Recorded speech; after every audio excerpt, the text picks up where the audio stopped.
அந்த ஜெயிலில் இருந்தவர் இப்போ ஒரு ஆடியோ ஒன்று இணையதளத்தில் வைரலாகி வருது. நீங்க எல்லாம் கேட்டிருப்பீங்க. யாரு? ராசா.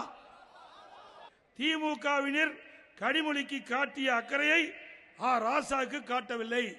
கனிமொழி கைதாகும் வரை ராசா கட்சி நிர்வாகிகள் யாரும் எட்டி பார்க்கவில்லை என்று ஆதங்கப்படுறார். அதில் சொல்றார், சமூக நீதி பேசும் திமுகவில் சாதிய பாகுபாடு இருப்பதை அப்பட்டமாக ஒத்துக்கொள்கிறார். கலைஞர் டிவிக்கு பணம் சென்றதை ராசா ஒப்புக்கொள்கிறார். கலைஞரின் இறுதி காலத்தில் ஸ்டாலின் அவரை கைதி போலத்தான் வைத்திருந்தார். ஸ்டாலின் கட்சியை கைப்பற்றி விட்டார் என்கிறார் ராசா. எவ்வளவு மோசம்! யார் சொன்னது? திமுகவில் இருக்கின்ற எம்பி சொல்றாரு, முன்னாள் மத்திய அமைச்சர் சொல்றாரு. யாரு? திரு ஸ்டாலின் அவருடைய அப்பா கலைஞரை இறுதி காலத்தில் கைதி போல வைத்திருந்தார் என்று திரு ராசா அவர் இணையதளத்தில் வந்த செய்தி.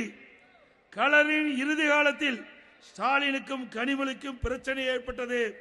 அதன் காரணமாகவே இப்போது கனிமொழிக்கு சட்டமன்றத்தில் போட்டியிட வாய்ப்பு கிடைக்கவில்லை என்று அந்த செய்தியும் சொல்றார்.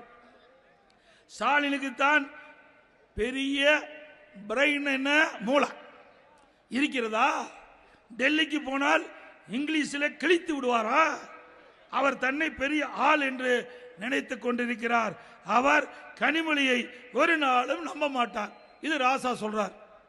என்னை எப்போதும் கட்சியில் வெளியே தள்ள முடியாது. என்னை எப்போதும் கட்சியில் இருந்து வெளியே தள்ள முடியாது. என் செல்வாக்கு, என் கம்யூனிட்டி, என் அறிவு என்று எதையும் வெளியே தள்ள முடியாது என்று ராசா சமூக வலைதளத்தில் பரவலாக வைரலாக பரவி வருகிறது.